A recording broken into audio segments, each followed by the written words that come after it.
వికారాబాద్ జిల్లా కోడంగల్ పట్టణ కేంద్రంలో నేడు ఎస్సీ వర్గీకరణపై సుప్రీంకోర్టు కేసు గెలుపొందిన తరుణంలో ఎంఆర్పీఎస్ విజయోత్సవ ర్యాలీ నిర్వహించారు.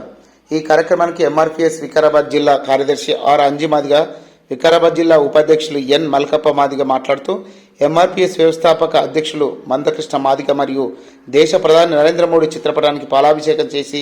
నాయకులు స్వీట్లు పంచుకున్నారు. అనంతరం జిల్లా కార్యదర్శి అంజి, వికారాబాద్ జిల్లా ఉపాధ్యక్షులు ఎన్ మల్కప్ప మాదిగ మాట్లాడుతూ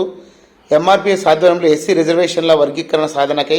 గత 30 సంవత్సరాలుగా మాదిగ దండోర ఉద్యమం చేస్తున్న విషయం యావత్ దేశంలోని ప్రతి రాజకీయ పార్టీ, ప్రతి నాయకుడికి తెలిసిన విషయమే అని అన్నారు. ఈ కార్యక్రమంలో ఎంఆర్పీఎస్ జిల్లా ఉపాధ్యక్షులు మల్కప్ప, ఎంఆర్పీఎస్ సీనియర్ నాయకులు Somashekar Madiga, Srigoud SC ST monitor Dastappa Madiga, MRPS Kodangal మండల అధ్యక్షులు అశోక్ మాదిగ, ఉపాధ్యక్షులు సీదు మాదిగ, నగద మాదిగ, ఎంఆర్పీఎస్ కోడంగల్ నాయకులు Narasappa Madiga, Nagesh Madiga, Ashok Madiga, Raghu Madiga, Arjun Madiga, Prakash Madiga, Sai Krishna Madiga, ASF Kodangal convener Mahesh Madiga, co convener Venkatesh Madiga తదితరులు పాల్గొన్నారు.